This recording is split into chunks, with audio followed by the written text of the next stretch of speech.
The name's Rip Hunter. I'm a time traveler. And I'm from East London. So you're the Doctor? No, I am a time master. You mean Time Lord? No, I am a time master. Just tell me what's the difference between you and Doctor Who? Well, I have a bigger ship. Oh, I get it now. Yes, Bird. You're going to learn more about me and more about my ship because this geek history lesson on Rip Hunter from Legends of Tomorrow is now in session.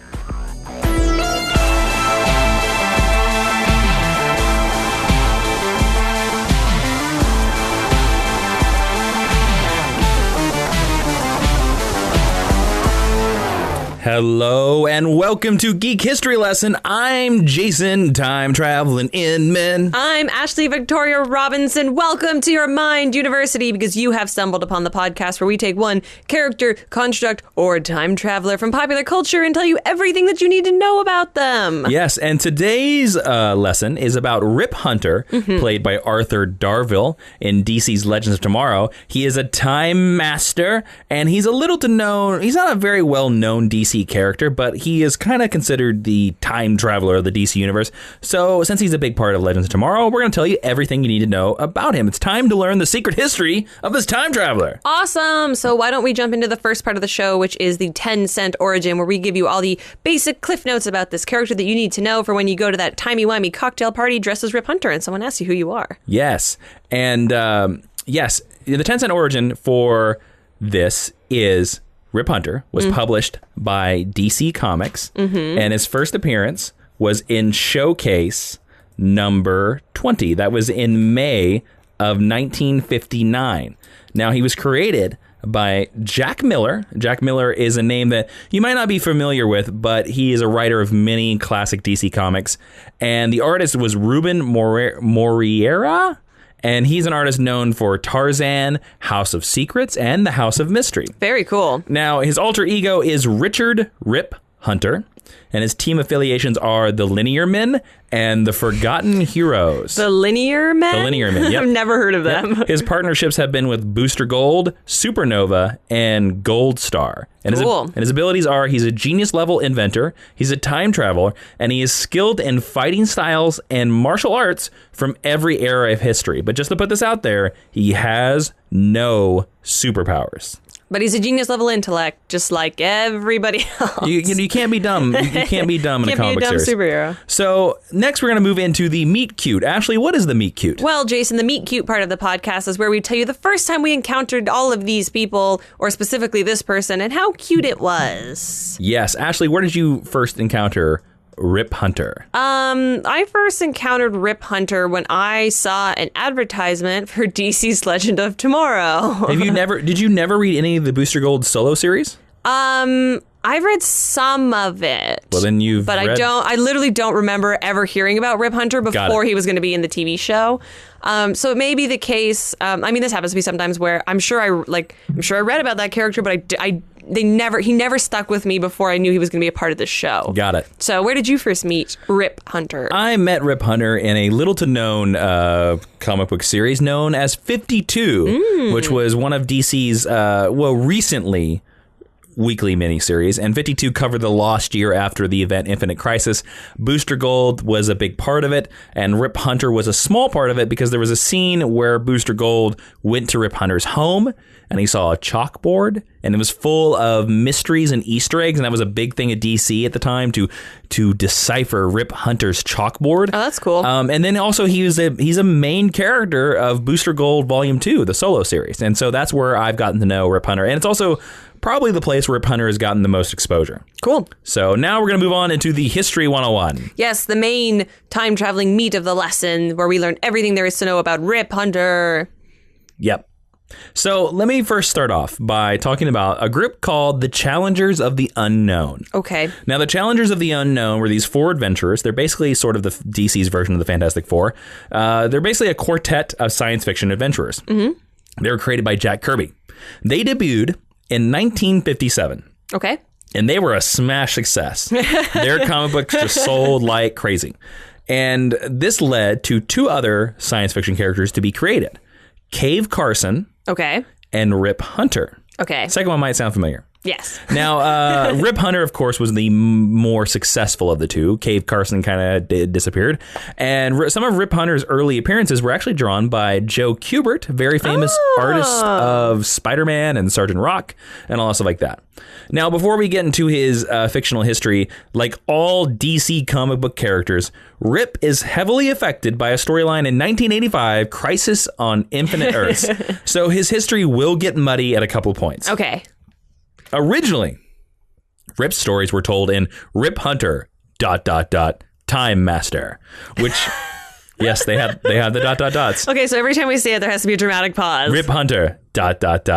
Time Master, which ran for 29 issues between 1961 and 1965. 29 issues, that's not bad. Yep.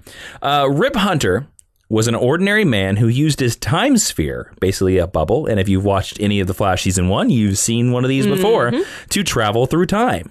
He was aided by his friend Jeff Smith, not the creator of Bone. Oh man, that'd be so much cooler though. His girlfriend Bonnie Baxter, and Bonnie's kid brother Corky. Now that's a name that you don't hear very often, and I miss it. It's definitely one of those staple of the time kind of Corky. things. Now they had many adventures and adventurers in time. And after falling from the public consciousness, Hunter and his team traveled to the dawn of time, where they encountered a mysterious yellow pyramid. And it aged them many years before returning them to the present. And shortly after this, Hunter was recruited by a character known as the Immortal Man as part of his team of forgotten heroes. And with Superman's help, they were able to destroy the mysterious pyramids and starve off an alien invasion. Wow. Now, here's the interesting thing about this. Okay. Do you know who the Immortal Man is? Nope. Now, the Immortal Man was a heroic member of a prehistoric tribe that survived the dangers of their valley through the use of extraordinary superpowers. So they were cavemen with superpowers. Okay, cool. Now, he, of course, is immortal. It's in his name, the Immortal Man, right? Oh. Is this Vandal Savage? Just relax a second. It's not Vandal Savage. Oh. The Immortal Man is immortal. So he lived to the 20th century, just like Vandal Savage.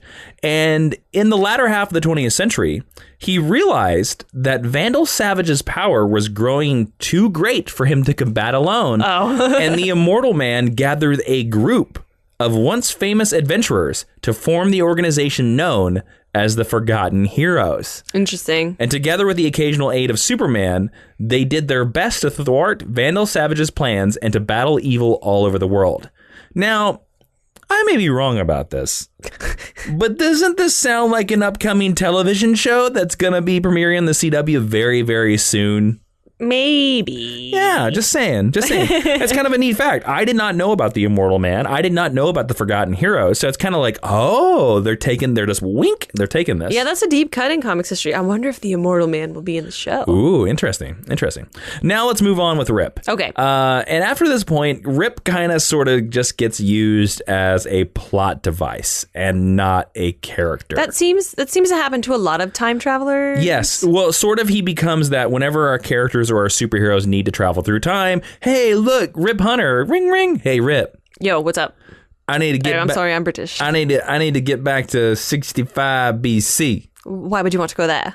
I mean, I'll be right over. Listen, I need to slap King Tut in the face. But get over here. Oh, hey. I don't know what character I was. You were a street level, fast talking, not Egyptian history. I'm gonna say I was Jimmy Palmiotti calling Rip Hunter up. Hey, oh, Rip Hunter. Get on over here. Hey. We all know that of any of the DC creators, Jimmy Palmiotti would be the one who could call up Rip Hunter.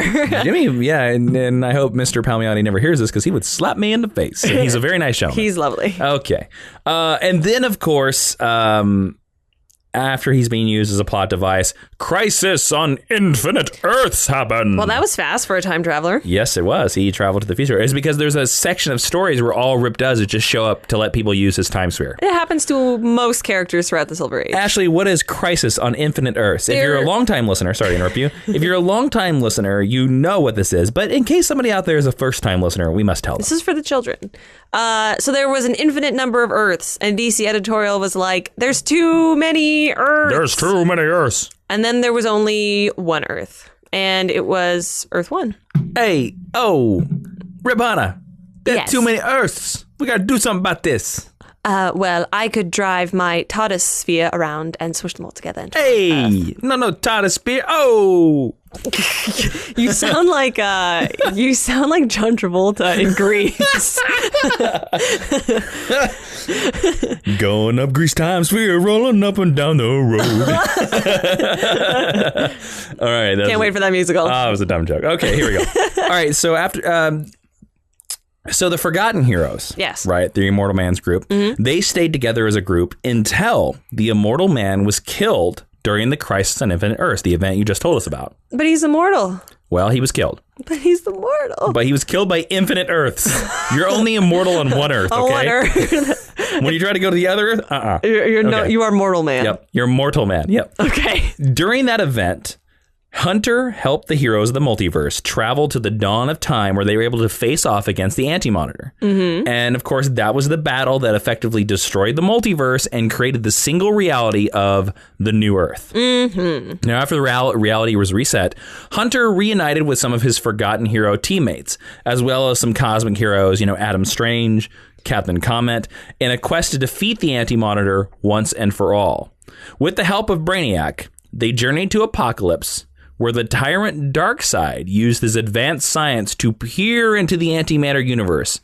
And he helped aid Alexander Luthor, Superman, and Superboy Prime in the ultimate destruction of the Anti-Monitor. With the Anti-Monitor dead, Luthor, Superman, and Superboy Prime found themselves sealed in a protective heaven dimension, and Darkseid sent the other heroes home. Now, if you think that's the last time we're going to hear about Alexander Luthor, Superman, and Superboy Prime... This must be your first Geek History lesson. This must be your first Geek History lesson in the DC Universe, because they will come back. Now, as the final effects of the crisis took hold, Rip Hunter discovered that he was now truly a man out of time, and he had no home. Aww. And as the timelines reset, and as reality reset to only one reality, no one started to remember who Rip Hunter was. He was fading out of the photograph. No, he wasn't fading, but his memories were. His old teammates of the Forgotten Heroes, started forgetting all their memories of the pre-crisis adventures. And Rip found, soon enough, that he had been replaced with a new post-crisis doppelganger. Who looked exactly like him? Who looked exactly like him and was also a master of time. Ooh, 2 Time Lords. So there is a new Earth version of Rip, and there's the pre-crisis version of Rip. And they exist at the same time. Fascinating. Yep. And that kind of makes me feel bad for Rip. Yeah? A little bit. You know why? Why? Because I don't know what I would do if we suddenly discovered that there was an alternate Earth version of the two of us also doing a podcast called Geek History Lesson. Your version wouldn't have a beard. That's true. And I would also hope that our audience would ensure that this could never happen to us by time traveling over to patreon.com/Jawin. That's Jawin. Have you ever heard about Patreon, Ashley? No, tell me more. Well, it's a neat little site that lets you support the artists you love, just like us. And over there, you can ensure the Geek History Lesson, my friends, will not fall to the likes of the Anti-Monitor anytime soon. And you get bonuses for your trouble. Ooh. If you give $3 a month, you're going to get episodes of Geek History Lesson a day early. What? And if you give $5 a month, you get Geek History Lesson Extra, where we talk about the topics here a little bit longer. We're going to talk about our favorite topics of time travel after this one. And it's exclusive to our patrons over there. So hop in your time bubbles and go to patreon.com/Jawin and help support the show so that we don't become the forgotten podcast hosts. Oh, no. Yeah, love Earth 1, Jason and Ashley, not Earth 2, Jason and Ashley. Yeah. And now back to the original pre-crisis Rip Hunter. Okay. Now, Rip, he's trapped in a world that is not his own. Nobody even knows who he is. Oh. What would you do in that situation, Ashley? Me? Yeah, so say the universe is reset. Mm-hmm. You're by yourself. And I'm the only one who knows? You're the only one who knows about the pre-universe universe, and you find out that there's another Ashley Robinson out there, and she has long hair. She has long hair? Yep. That's the distinction? Yep. I would sneak up behind her and grab her by her long hair, and then I would cut her head off so that I could be the only Ashley Robinson left. But what happened? But the history of this Earth is different. So how would you know? I'll just say I got a haircut. But people would ask you about certain things. They'd be like, "Hey, about that trip to Tahiti." I've heard it's beautiful there. I mean, but what about it? It was beautiful. Okay. I don't think your plan's going to work. Hey, it worked for Coulson. All right. Well, Rip Hunter, the original Rip Hunter. Did he cut off his doppelganger's head? No, he did nothing with hair. Oh. He was determined to find a link to the alternate realities and timelines that he had experienced in pre-Crisis universe. That's a much smarter idea. So Rip Hunter began recklessly traveling back and forth through time, seeking a break in the barrier that sealed this universe off from the others because he didn't buy the excuse that they were all destroyed. He was like, yo, DC. So what he Your retcon's not that good. Well, what Rip Hunter doesn't realize is that he was actually traveling back and forth through time to try to get the attention of the DC editors, and it wasn't working. It wasn't working. I just imagine all the DC editors I know, like writing at their desk, and Rip Hunter's like flying around, trying to wave at Hey guys! hey Jim! Hey. That's awesome. That Rip guy, shut him up. Yeah. Okay. His travels, though, did not get the attention of the DC editors. They did get the attention of a group called the Linear Men.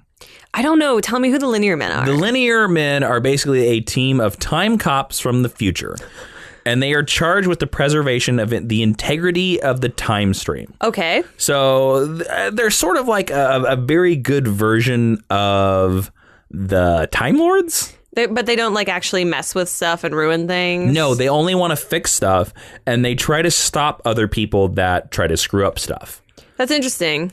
And their members are Travis O'Connor, Leary Lee, okay, Ranyak the Ravager, Matthew Ryder, and a DC character known as Wave Rider.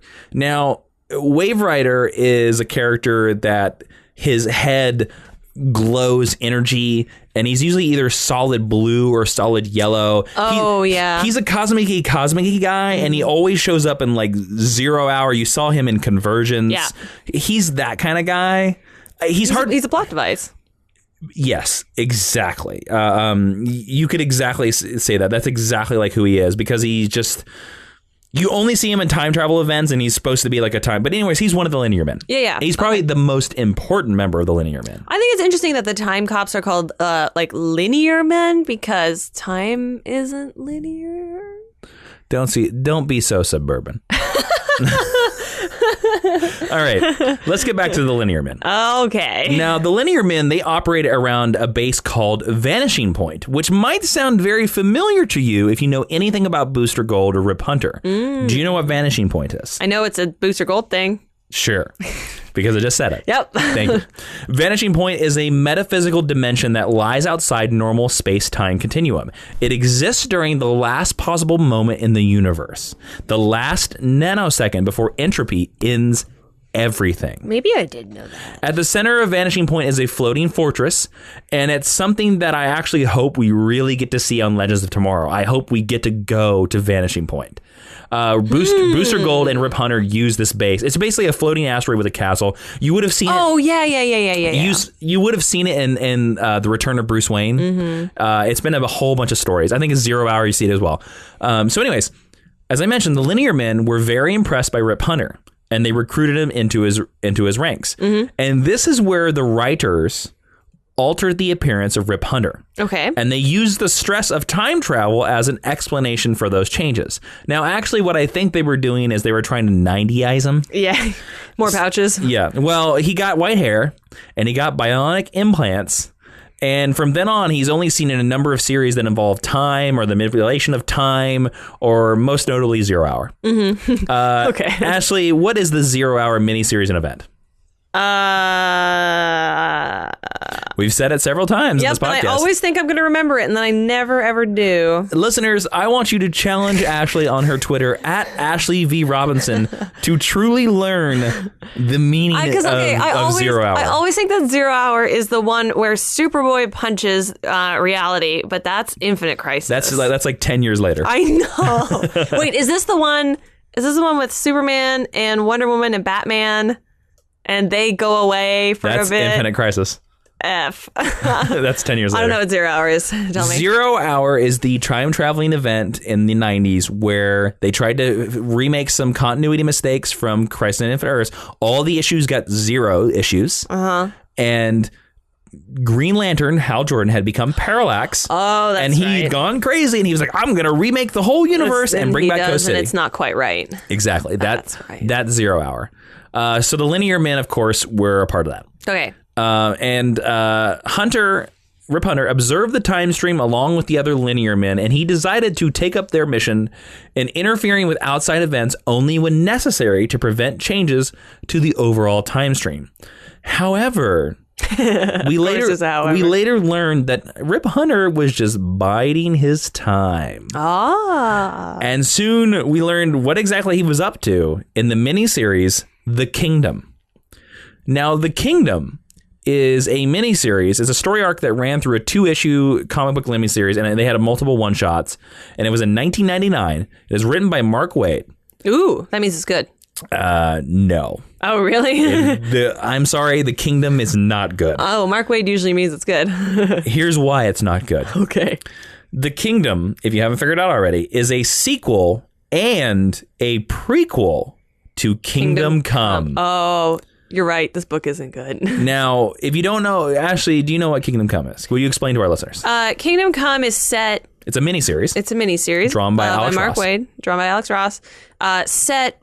I don't know. In the future. 20, 30 Yep. years in the future. All superheroes are really, really old. Superpowered human beings have taken over the world. Not necessarily for good. And the Spectre, is it the Spectre? I think you're complicating it way too much, but okay. Sure. Basically, the superheroes are older. There's an older group of superheroes who think that you should do it like the 1950s, where you should protect the people. And the new upstarts don't think And the younger upstarts think that like the ends justify the means. And basically, it leads to an apocalyptic superhero war where... Yeah, well, and then the Spectre is a big part of it. Yes, where they destroy the Midwest. Yeah. In the miniseries The Kingdom, Rip Hunter defied the other Linear Men, and he joined forces with present-day Superman, Batman, and Wonder Woman, as well as some of the younger heroes from the future, to defeat the time-traveling villain Gog. Now, Gog is a villain that looks very 90s. He has horns around his head. Mm-hmm. He was the precursor to Magog. Okay, I was wondering. Magog is in the story Kingdom Come, and Gog is traveling through all the realities of time to kill every version of Superman. Okay. Just go with it. I'm going. As a result of this battle, they defeated Gog, and they finally broke down the barriers between New Earth, the Earth that existed since Crisis on Infinite Earths, mm-hmm. to Hypertime. Ashley, can you in one sentence or less explain what's Hypertime? No. Okay, good, because I have it's kind of like the Speed Force? Not at all. Okay. I can't. Hypertime is a fictional concept presented in 1999, and it is a catch-all explanation for all continuity discrepancies in the DC Universe stories, and it's a variation of the multiverse that existed before Crisis on Infinite Earths. Okay. The basic premise of the idea is summed up by Mark Waid, the writer, mm-hmm. in one sentence, and that is, it's all true. It presumes... All right, Han Solo. Yep. Yeah, there you go. It presumes that all stories ever told about any character are equally valid stories. For example, despite overt contradictions between very different versions of Superman, no one of these versions supersedes the other as canon. Oh, it's the Grant Morrison school of thought. It's basically every story that's ever been told by DC Comics is out there and exists and is in continuity. I'll take that. And none of them contradict each other. Especially the stuff that contradicts each other. To be honest with you, it's kind of the DC Universe that we have now post-Convergence. That's very true. And Convergence... Interesting. It was the storyline that was very recently where like Brainiac had all these different versions of the multiverse and he made them fight each other. And then after it all exploded, you kind of learned that basically every version of DC Universe is out there again. Yes. Yeah. So it's interesting. So it was introduced. Mark Waid introduced it and and it was all good. Mm-hmm. And Rip Hunter's happy because he's like, yay, the pre-crisis multiverse is back. This is what I've been looking for 10 years. Yay. But DC didn't want to do it. Oh.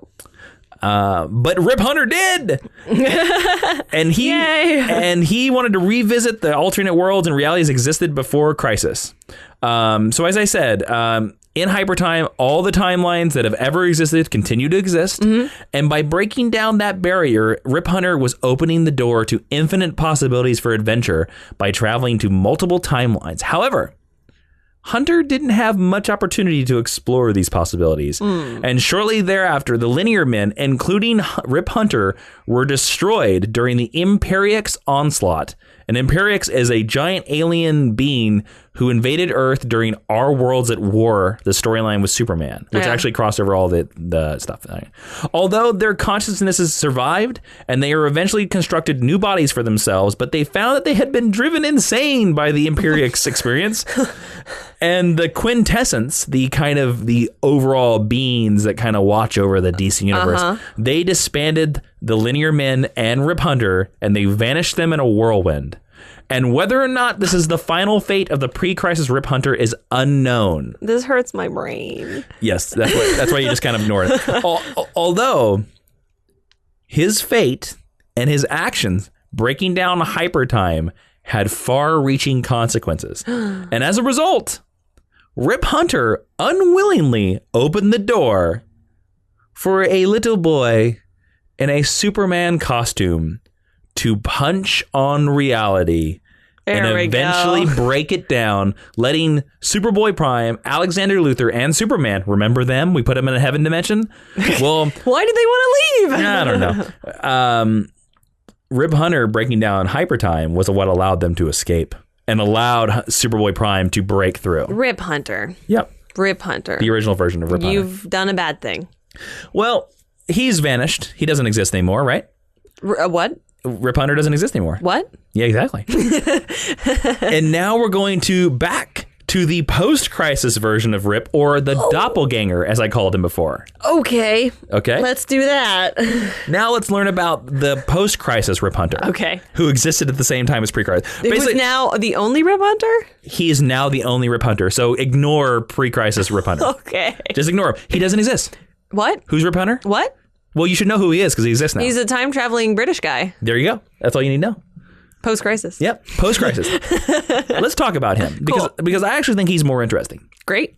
Rip Hunter, spent his entire adult life preparing for enemies a time traveler could face. He feared that someone might try to travel back in time and kill him as a child. So he hid his true name, his birthplace, and other details from the public. Rip Hunter is in fact an alias. Because they were like, we can't let this pun go on and not say it's an alias any longer. This Rip Hunter says, and I quote, "My real name isn't Rip Hunter." Oh, I should do that in British, sorry. "My real name isn't Rip Hunter. As a time traveler, I can't let anyone know what my own past is. What's to stop my enemies from suffocating me in my crib or doing the same to my father?" Dun, dun, dun. Now, in the post-crisis universe, Rip Hunter is considered as the inventor of time travel technology. Ooh, good for him. And Rip Hunter aided heroes such as Booster Gold and Animal Man in their own time-traveling adventures before taking on a vast Illuminati conspiracy. And eventually, Rip Hunter during this was stranded in the prehistoric past. Okay. Somehow he was able to return to the present by unknown means. Time travel. Comic books. Not really unknown. Time travel. Anyways, and Hunter began protecting Earth's heroes from time-traveling villains. In one of his most notable adventures, he took members of the modern-day JSA, the Justice Society, back in time to fight the villainous Perdigaton. Don't worry about Perdigaton. Sure. He's stupid. Sure. And that was Jeff Johns' first time writing Rip Hunter as a character that he would later go on to what I would call, he would probably define that character. Interesting. Yep. And now we're going to talk about one of my favorite comic book series of all time. 52. Nailed it. And I'm finally going to tell you what 52 is actually all about. Okay. You ready for this? Yes. You've been waiting 97 episodes. Yeah. Almost 2 years. All right. Now, 52 is a weekly comic book series published from May 2006 to May 2007. And it takes place during the missing year after Infinite Crisis and 1 year later. Now, Ashley, you thought 0 Hour was Infinite Crisis. What actually happens in Infinite Crisis? Superboy Prime punches the universe and restarts it. No. He tries to restart it. He tries to bring back the post the pre-Crisis universe. Oh, but they go stick him in the wall, right? Well, they just get rid of him, basically. Yeah. And Batman, Superman, and Wonder Woman decide to take a year off. And 52 fills in that year. Yes, and it's also it takes the opportunity to bring a lot of, for lack of a better phrase, B and C-list characters to the forefront because the Trinity's not around. So the series 52 is all about rebuilding the DC universe after the Crisis. And it mainly features the protagonists are D and C-list characters, as I said, because Superman, Batman, and Wonder Woman were out of commission for various reasons. Superman lost his powers. Batman decided to spend the whole year retraining as Batman, and Wonder Woman, I believe, wanted to spend time as a civilian. Yes. If I remember right, yeah. And it examines a full year in the life of the characters before catching up to the publications, which had jumped ahead of 1 year later. And it's interesting because each book is that week. And you'll see in the book there are caption boxes where it'll be like week 1, day 4, week 1, day 5. And certain issues are only like week 5, day 1. And it just spends the whole issue on that day 1. Interesting. It's a great book. I love it. In 52, Booster Gold is one of the main characters. And he starts going out and fixing stuff and doing heroing things. And Skeets, of course, Booster Gold, if you don't know, is from the future. He's from the 25th century. Yep. And Skeets is a little robot assistant. Yep. And Skeets knows the future. Yep. But then he finds out that Skeets is remembering things wrong. So he's like getting dates and times wrong, and he's being at the wrong place at the wrong time. And so Booster Gold's like, something's going on. Yeah. Either Skeets is remembering things wrong, or the timeline has been changed and nobody knows it. And Skeets hasn't like updated since then. Exactly. So Booster Gold seeks out the legendary time traveler Rip Hunter and goes to his lab. And in his lab, he finds the very famous chalkboard that I found out. This very famous panel that has all kinds of Easter eggs. And there were Easter eggs and clues to stuff that happened in the DC 1 year later, and also stuff that was going to come in 52. Interesting. Because this was like, I think, forgive me, I don't remember, week 5 or 6. So we're right near the beginning. Yes. Here's some fun things. On the chalkboard, these things were said. It said, time is broken. It also said, find the last L. E-L? Who is the Batwoman? World War III? Question mark, question mark. And what are the 52 seconds of missing time? Interesting. So there you go. And fans, like, it was, for me at the time, it was so fun, like, figuring out what those were and stuff like that. So, again, 52 is very Lostian, if you want to, like, very, very about, like, what is that mystery box and what is that thing? Yeah. Soon, Rip Hunter found Booster Gold. Yay. And Rip knew that Booster was very important to the future of not only Earth, but to the multiverse as well. Oh. Now, actually, at the time, in 52... the multiverse had been out of commission for 20 years. Yeah. For a good 20 years. So Rip Hunter mentioning the multiverse is kind of a big deal, correct? Especially because this is post-crisis Rip Hunter. Yes, this is post-crisis Rip Hunter who doesn't know a damn thing about the multiverse. Yeah, shouldn't know. Yeah, and shouldn't know. Absolutely. So he informed Booster that Skeets, his metal sidekick, had been appropriated by the Venusian mind worm known as Mr. Mind. Now, Mr. Mind, if you don't know, is a Shazam villain who basically looks like a worm and is very smart. Yeah, he's gross. So Rip basically was like, we need to come up with a plan to beat this. You can't trust Skeets. To that end, Booster Gold faked his own death battling a creature known as Balostro. Now, Booster Gold in the Series 52... Yep. dies very early on in the series, like week 10 to week 15-ish. And you don't see him forever. You see Skeets. You think you're led to believe that he's dead? You led to believe he's dead. And I will say at the time reading the series, there's nothing to the contrary. He's dead. Oh, wow. Were you mad? Not so much. At that time, 52 is the series that made me love Booster Gold. I didn't love Booster Gold till after 52. Now, Booster Gold, he left behind the physical remains of his own body from the future, from the far, far future, to throw off Mr. Mind. And from there, Booster assumed the new identity, that of the superhero Supernova. And who is Supernova was one of the biggest mysteries of 52. Interesting. It was Booster Gold. And at the time, like I said, like, I didn't know who Supernova was. Oh, really? Yeah, he has a cool design, but, like, you didn't know who he was. So Supernova, during this time, continued to secretly work alongside Rip Hunter, amassing advanced technology from a variety of sources. They set up a base inside the Kryptonian bottle city of Kandor inside Superman's Fortress of Solitude. Oh, that's cool. Mr. Mind, meanwhile, continued to evolve inside of Skeet's shell. And after a 52-week gestation period... Oh, that's convenient. He emerged and revealed himself fully to Rip and Supernova. And by this point, Booster had returned to use the name Booster Gold, and he passed the identity of Supernova off to his 21st century ancestor, Daniel Carter. Because if you don't know, Booster Gold's real name is Michael Carter. Mr. Mind's new form required the energy of the multiverse itself to sustain it. And during their efforts to stop the vastly powerful Mr. Mind, destroying every universe in existence, Hunter described Mind's efforts as eating years and years of this universe's history, altering very, very different versions of Earth with every flap of his wing. That's cool. Basically, the super giant Mr. Mind created the 52 planets of the new multiverse, altering each one with a little bit.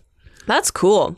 And this also resulted in the current Earth, new Earth, changing again. And thus the multiverse was back. It's reborn. And thus Rip Hunter and Booster Gold are the only ones that know it exists.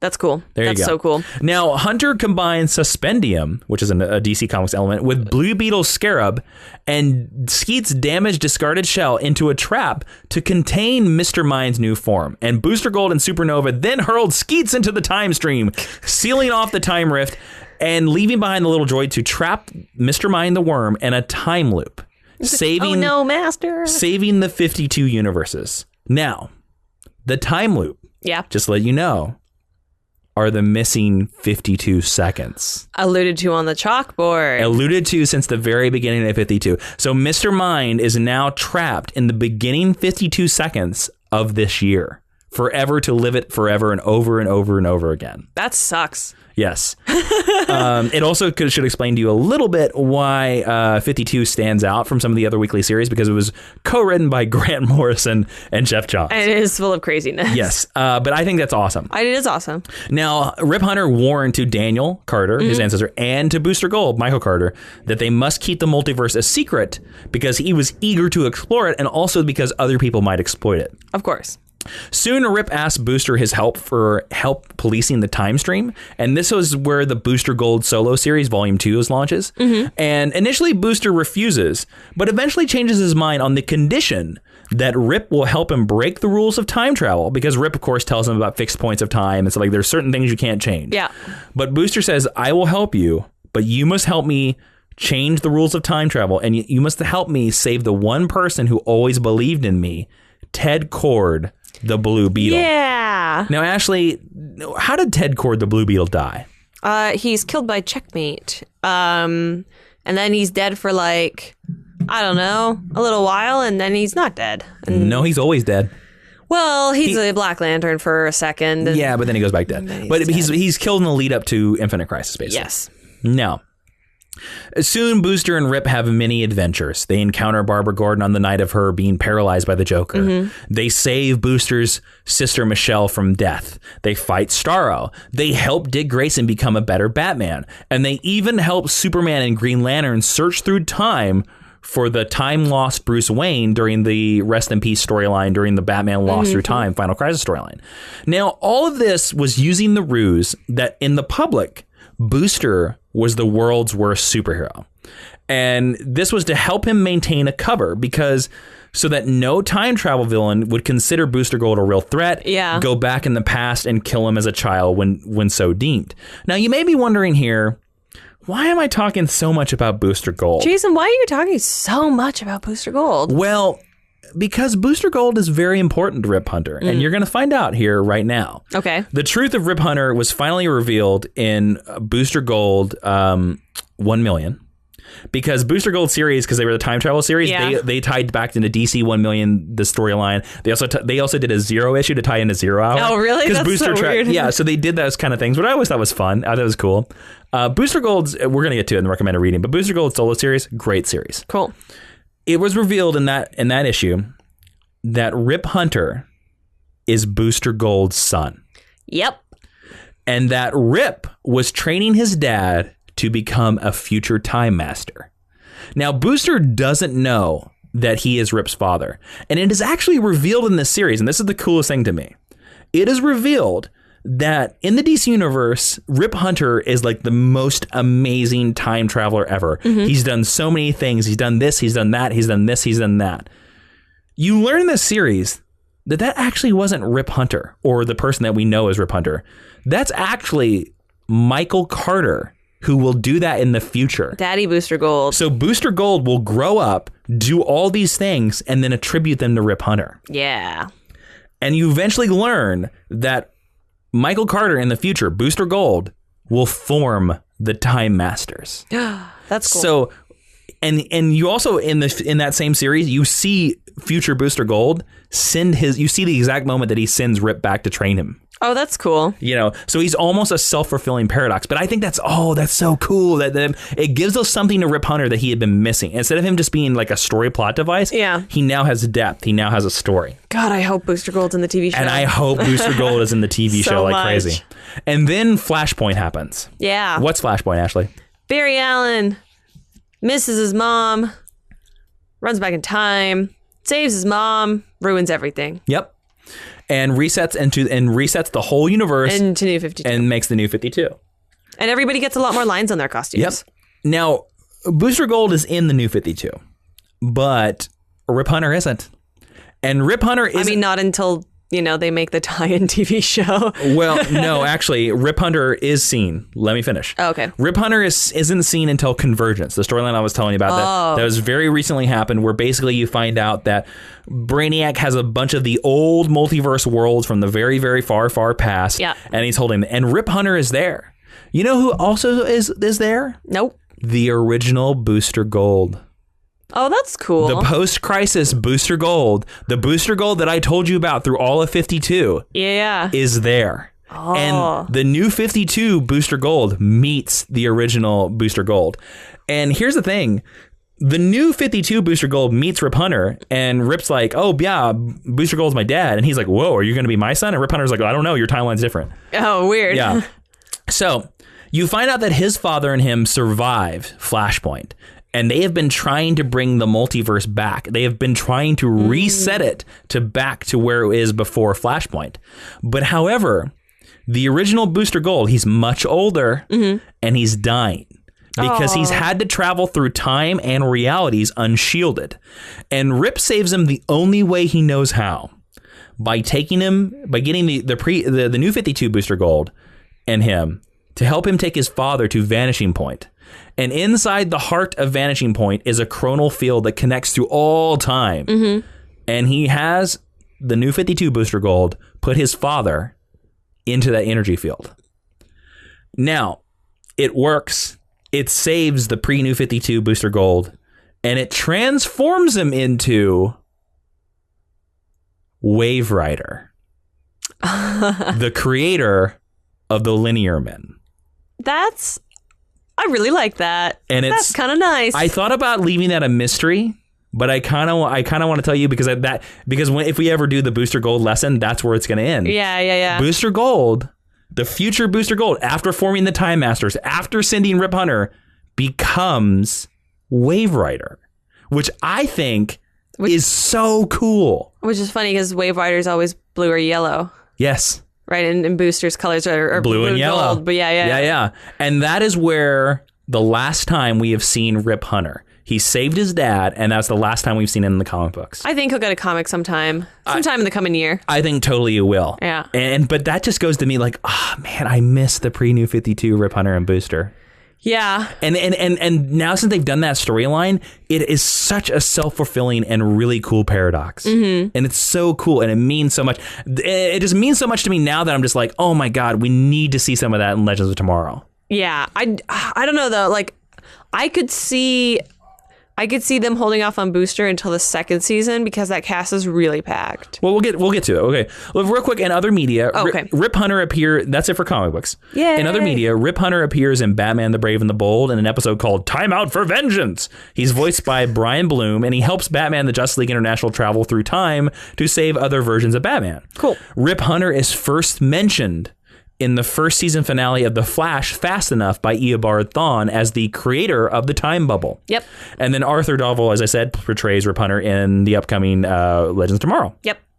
Now we're going to move on to recommended reading. Yay, recommended reading. And don't forget that now at our website, geekhistorylesson.com/recommended reading, all lowercase, you can go there and find all the books that we're going to suggest. And if you purchase those books there, a little bit comes back our way. Helps us build our time bubble of our own. Yeah, it lets you find all the books. And we're going to be updating that backwards throughout all our episodes. You just go there, check them all out. Yep. First off, I'm going to recommend the 52 Omnibus. Ooh. Which is, of course, all of the series of 52. That is where I kind of spoiled it for you. I kind of told you the ending, but it's still a great reading. And if the omnibus is too expensive for you, they still have the trade paperbacks. You can find those there, too. Volume 1 of the Booster Gold solo series is where Rip convinces Booster to help him travel through time. I think that's well worth a read. That series is so great. It's so meaningful. And then also there's a series called Time Master's Vanishing Point, and that is specifically the miniseries where they help find Batman. So yes. It's Superman, it's Green Lantern, it's Booster Gold, it's Rip Hunter, and they're hunting for Batman through the time. Now, that has a lot of flashbacks to Rip's time as a child, and you get to see older Michael John Carter in there. Interesting. So it's not the greatest of miniseries, but it's a lot of fun, and it's probably the most Rip Hunter history you'll ever get. It's a good Rip Hunter. So that's why I would say, is there anything you would like to add to that list? I don't, because I haven't read any of it. Yay! Now let's move on to discussion, where we're just going to talk about some topics and other stuff. Cool, let's do it. Ashley, I want to know, Yep. do you like the fact that Rip Hunter was revealed as Booster Gold's son? Because that is a 100% a retcon. I very much do. Okay, why? I really like Booster Gold, and I have a tendency to like kind of like screw up characters. Like really like Bart Allen, who's kind of like the screw up Flash. Yep.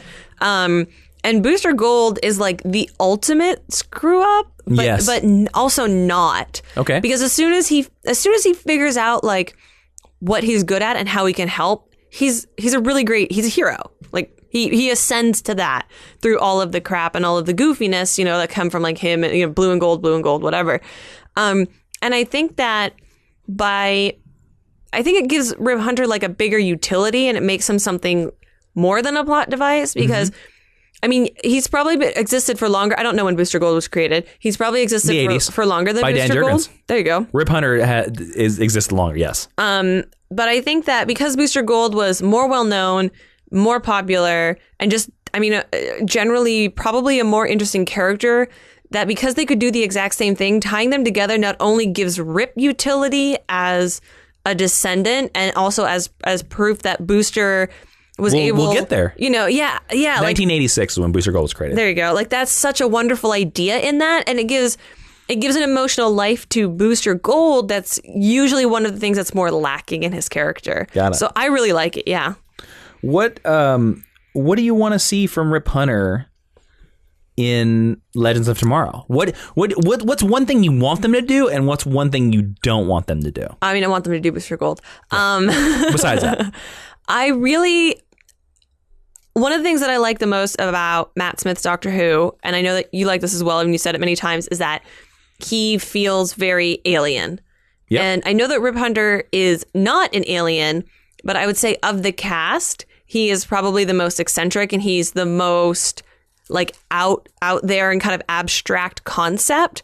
So I really want Arthur Darvill to bring some Matt Smith to I want him to be some weird. Of the Doctor. Yeah. Like that's why you can go to that joke really easily, but like I just want him to be Doctor Who. Mm-hmm.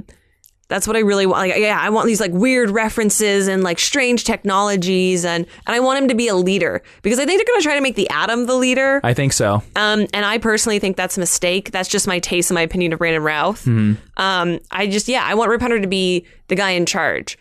What do I not want them to do with him? Do you not want them to just make him the story device? Yeah, and I don't just want him to be jokester. Like, it seems like they're going to go funny with him. Mm. And I'm okay with that, but I don't think he needs to be like a yuckity yuck CW kind of archetype. I want him to be secret.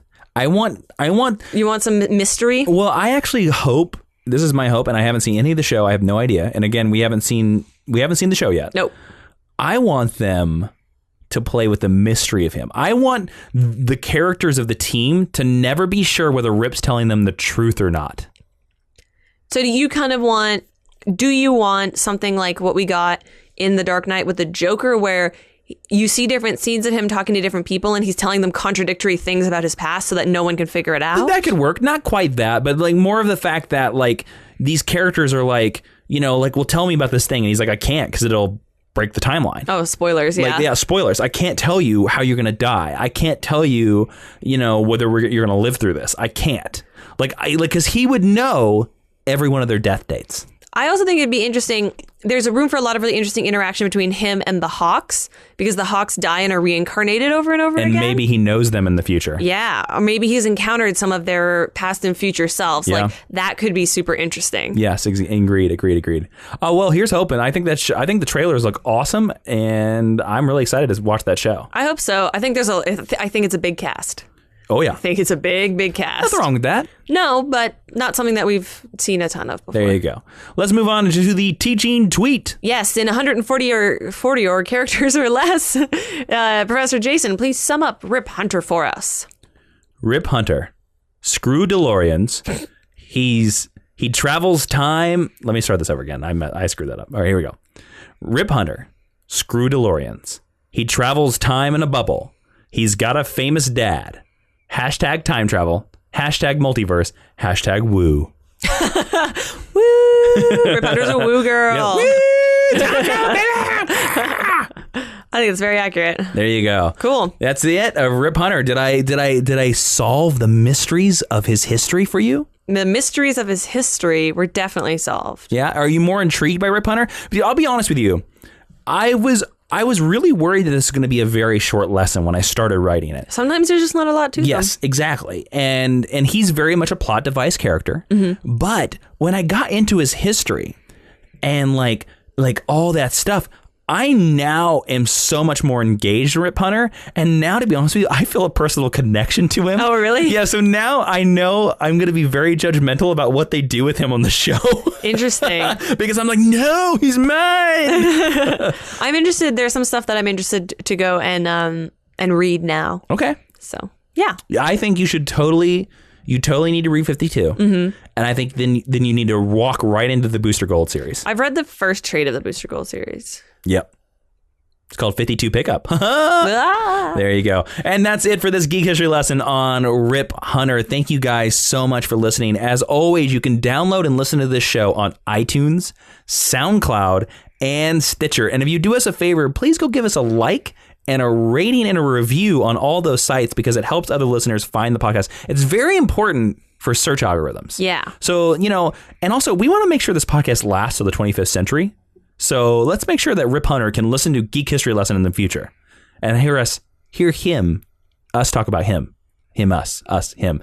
Anyways, you can also suggest future lessons and confusing lessons about Booster Gold in the future. And you can do that where, Ashley? At www.geekhistorylesson.com or on facebook.com/geekhistorylesson. And don't forget, you can complain to us on Twitter at Jawin for me, at JAWIIN, or Ashley V. Robinson for Ashley. If you don't like anything in this lesson, or, you just think our pronunciations of British words are just wrong.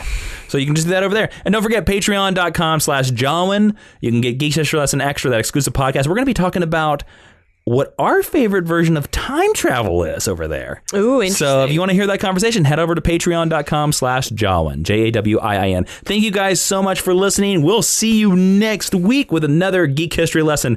I'm Jason Rip Inman. I am Ashley Victoria Robinson, and Professor Time Traveling Jason, would you please take us away? A podcast is never over. It only stops when you hop in your time bubble and leave. Class dismissed.